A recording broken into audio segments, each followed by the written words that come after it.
Hello everyone and welcome to QuickSaveTV. I hope you had a great day, and if you didn't, fear not, I'll try to make it up for you by this video of Jagged Alliance Back in Action demo, which was presented on the 1st of February. Now, I'm a bit late, primarily because I have made the video at first on the 2nd of February, right? The first initial I was able to get the game, right? The demo version of the game, and I made a video right away, and I failed quite miserably in making everything, but you know, it was reasonably fun, but it ended up way too big and I couldn't upload it to YouTube. Now, I'm gonna make it all over, and since I'm making it all over now and I have some experience in the game, instead of, you know, I'm not gonna talk about same things I was talking about some days ago. How many was it? 4 days ago. I will instead try to talk about mechanics in the game and everything in between, you know, as we progress deeper and deeper in the game, into the level. Right now I'm gonna go ahead and select magic, and using his stealth abilities, I'll just go ahead and take care of this sentinel over there. Let's just save the game in case if something goes wrong. Here I would like to do something else. I'm gonna go ahead and equip the Dragon sniper rifle on Lynx, drop the M14 and everything. Now good. Moving. Awaiting orders. I'll get it to Fidel for now. Ready. Reload the gun. Wait for the enemy to pop out. And as the enemy will try to continue patrolling his area, his designated area, we're just gonna go ahead and surprise him. Oh, not much of a surprise, he noticed us. Let's go ahead and load the game. The reason I'm gonna do that is because I want to show how the stealth works in the game, and so, you know, first time I was playing I didn't do that, or I think I did it, but yeah, I would like to do it again, just to demonstrate the way stealth works in the game. Unlike in Jagged Alliance in Jagged Alliance 2, in Jagged Alliance Back in Action, stealth plays higher role, I think. In my opinion, at least. Now stealth became a whole skill of its own. Now it's not only traits that matters. Like in case of magic, he has a specific trait which allows him to be stealthier, right? It's not just this. It is powerful, very powerful, but it's not just this. There's also a whole stealth skill, which basically means now that to be a good in stealth, it's not just enough to have a trait, you also have to be skilled in stealth itself. Stealth itself can be considered a fighting pattern all on its own, because it allows you to stealthily neutralize targets without any risk to yourself. Look at this, just neutralize the enemy. Now let's go ahead and loot what we have here. We have AXU 74, some ammo for it, silencer for pistols, and C4 with remote detonator. Now let's go ahead and continue with the targets over here. These guys, we'll go ahead and put them here. Okay, as you can see, stealth allowed me to neutralize one of the sentinels right now without endangering the rest of my team, and in some special cases it allows your enemy to go, it allows your character to go all Rambo, to go all in and be able to neutralize the target. When you do stealth, it's important to remember that enemies have specific cones of vision.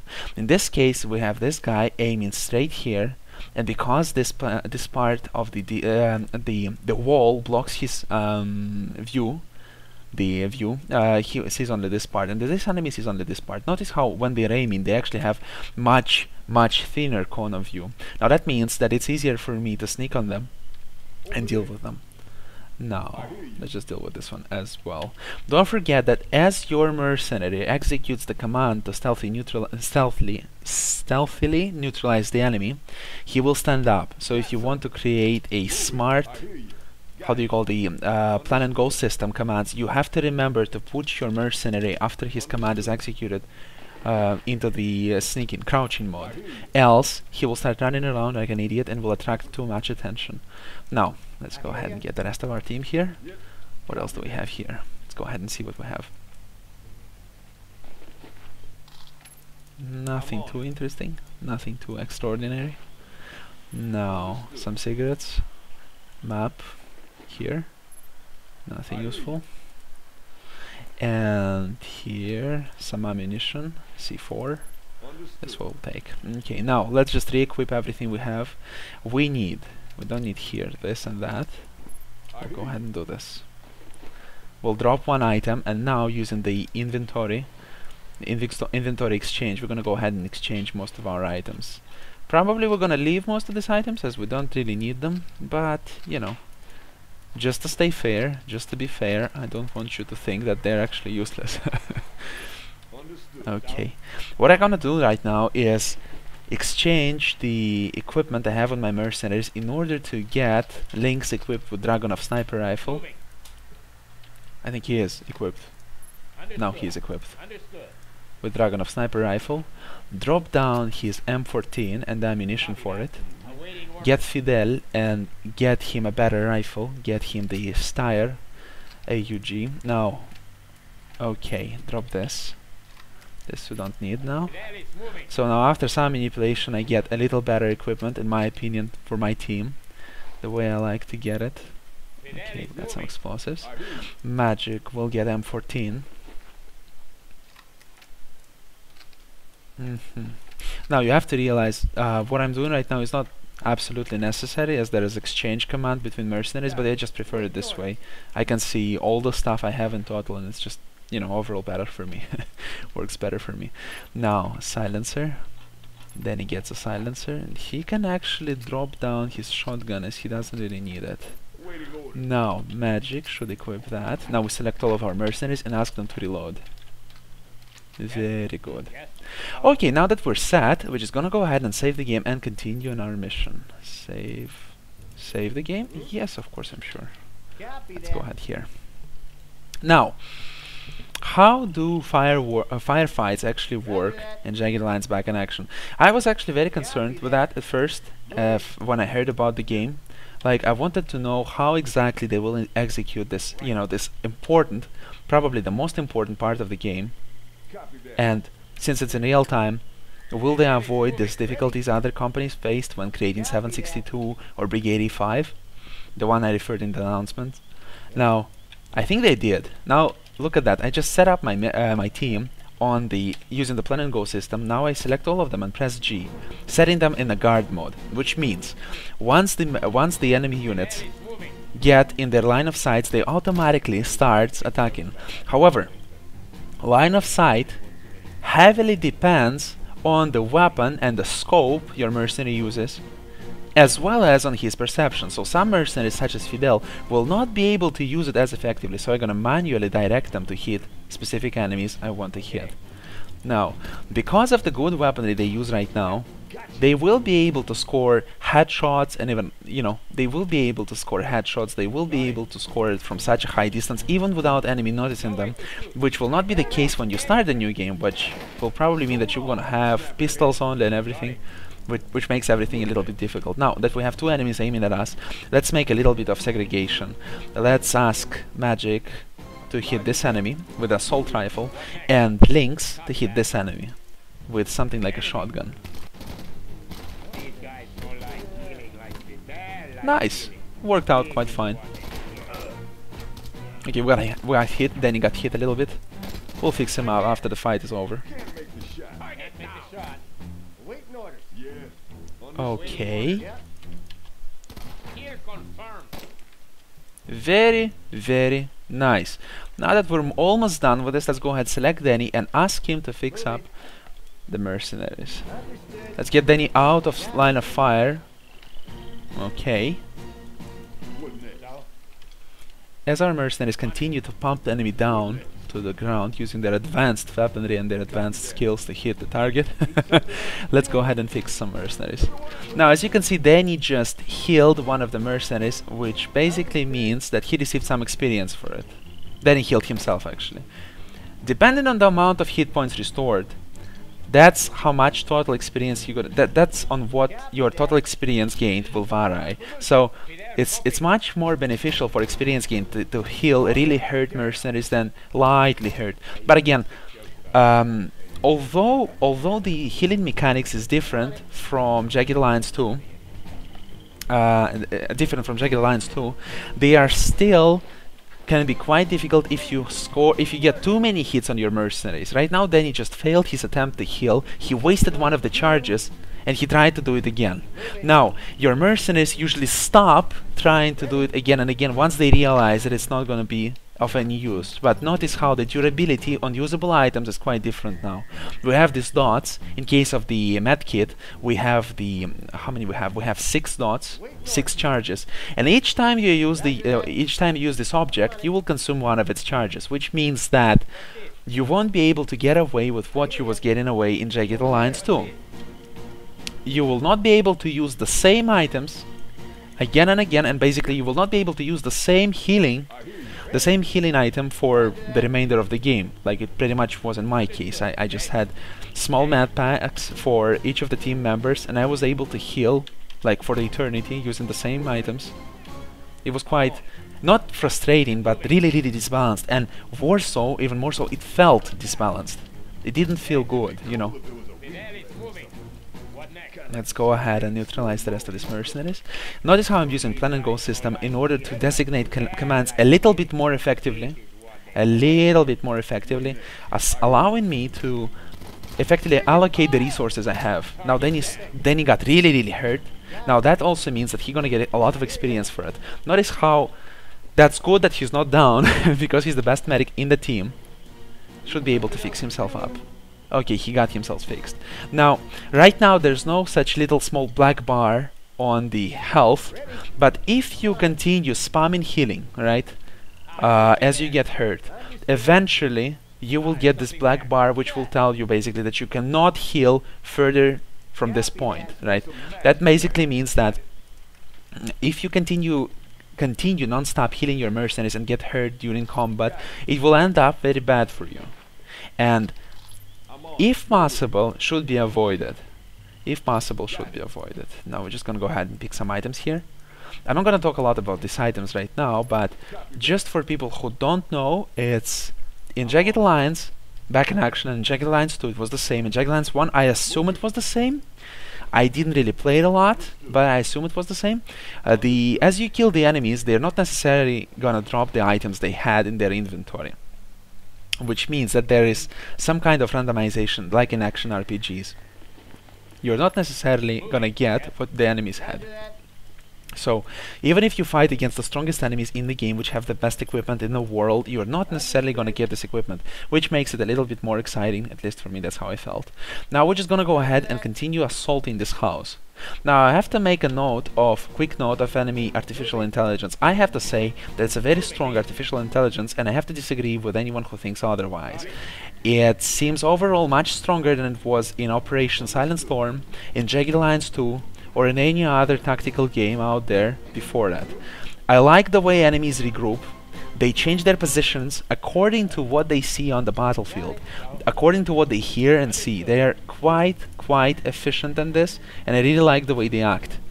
I really don't understand how people find to complain about. Of course, the intelligence is not perfect, but don't forget that compared to other tactical games, it's very strong, and it does quite good job of trying to react to your actions dynamically. Now we're gonna ask Fidel to shoot in burst firing mode, which is generally more effective in close range, and try to dispatch of this enemy.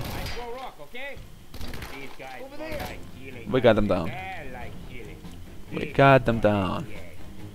Okay, this is the dollar sign above the head of this scientist shows us that we will be able to sell or buy items from him. So there's selling and buying items going on in the game. I was able to buy pepper gas grenades from him, but I wasn't really able to, you know, not more than this. I cannot tell you more than this. I think we're gonna engage in close combat right now. But Fidel is a high specialist in close combat, and he was able to dispatch of this enemy. Let's go ahead and replace Fidel over there and ask Denny to fix him up. Okay. Moving. Yeah, I hear you. Got it. One mag. Notice how when you are healing your mercenaries, they cannot actually move a lot, which makes it a bit more difficult in situations like this, when you actually could have used your mercenaries in a more defensive or more, let's say, like when you get a mercenary hurt, you have to fix him up, but it also means that he will be out of combat for several moments. Now, right now what I'm gonna do is try to move my mercenaries a bit. Okay, that was not the smartest idea, but fine, I'll just sit like this. I'll get magic behind this enemy over there and try to take him down, liquidate him. The M14 rifle he has, although it's quite effective on a large distance, it's also quite effective in close combat because of its burst mode of 2 bullets. But if possible, I would like to take this enemy down silently, which would make me a really happy person. Let's see if it works out. Okay, it didn't work too well. Let's go ahead and load. Some of them noticed me, but it's fine. I'm just gonna go ahead and use burst mode to liquidate this enemy and allow me to pour my forces inside the enemy building. Have to sip some tea. Throat starts hurting suddenly when I talk to you a lot. So now, yeah, as you can see, flanking still works against the computer. However, computer is generally, in my opinion, the way I see it, overall reacts better to what you do. Okay, we got him down. I'm on it. I'm on it. Enemy!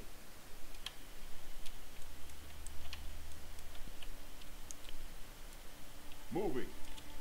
Let's get the magic here, and since they cannot really flank him from any side except for this, and I don't expect these enemies to suddenly start running here, we're just gonna go ahead and attempt to flank this one over there. Using that he's not in the position to fire at us right away, we're gonna flank him a bit. I hear you. These guys don't like Okay, we got him down. Perfect. This was quite successful. Notice right now that it was quite easy for me to flank them. However, that's not how it usually happens. As I was starting playing the game, and generally as I played the game, it was quite hard to flank the enemies, and they were doing quite advanced tactical stuff. For example, I got magic here from this door, and he was slowly moving towards the door. There were 4 enemies in total in this room. They automatically, once they heard him, they allocated in this manner. They had 1 mercenary here, 2 mercenaries here, 2 enemies here, 1 enemy here, and 1 soldier over there. And what did they do? Once I got closer and closer inside the room, they all simultaneously poured out of all 3 doors and just attacked me and tore me apart. Now, that is hardly stupid artificial intelligence. I mean, don't get me wrong, I understand some complaints about it. Like right now, you could see that I dispatched them quite easily. But overall, artificial intelligence here surprises me much more than it did in games such as Operation Silent Storm or Jagged Alliance 2, right? So that's my point. Let's go ahead and try to take this one down. Roger that. I'm on it. Copy that. End of the road, Took him down. Generally, if you start firing at the enemy or enemy starts firing at you, it works both ways. Whoever started firing, provided he's a skilled marksman, will usually end up winning because of the way the wounding works. Because if you get wounded, it's harder and harder, progressively harder and harder to start hitting the enemy suddenly. You know, that's actually how it happens. Let's try to hit him a bit. Wow, he took him down. Okay, let's just prepare for any incoming enemies from right here. Good preparation, they're coming. So long, snapperhead. I hear you. What next? Right. Moving. Ah, there's something there. What next? Target down. Whew. Ready, up. Let's work some magic, man. Understood. That might end very bad for us. Let's try. Okay, it was fine. It was fine. Let's get Danny over here and get him additional med packs. Knowing the map a little bit, I know where the med packs are lying, so I'll just try to. Okay. This time, actually, in this playthrough, the med packs available, the wardrobes available for looting are different. I have to make notice of that. Again, it's quite random. It's very interesting. Now, let's go ahead and equip one of them and go ahead and fix Denny first, and then fix magic. But then, since we have a replacement of one of our marksmen, we'll have to replace him with Fidel. Right here. Okay, we're in quite good shape. The enemy over there is not really good defender in the long range because he has a pistol. I'll try to reposition links over here. Try to take down the enemy. Not really possible. Fine, Fidel. Prepare for the enemy incoming, and they are coming. Let's switch to the, again, one bullet mode and try to take them down. Okay, I should put him down. Okay, this enemy got through the door, quite literally. Let's take him down. Oh, nice. Now, let's heal a bit Fidel. The difficulty for Lynx, that they got down enemies, even in such a medium range, although he has a sniper rifle, is because M14, in comparison, in contrast to Dragon of Sniper Rifle, takes much less time to be prepared for using. You see, the rifle he has right now, Dragon of Sniper Rifle, takes much more time to be prepared, and because of that, it's quite difficult to use in such short range. Not to talk, let's not even talk about the very extremely close range. It becomes a pain and even impossible to do it like this.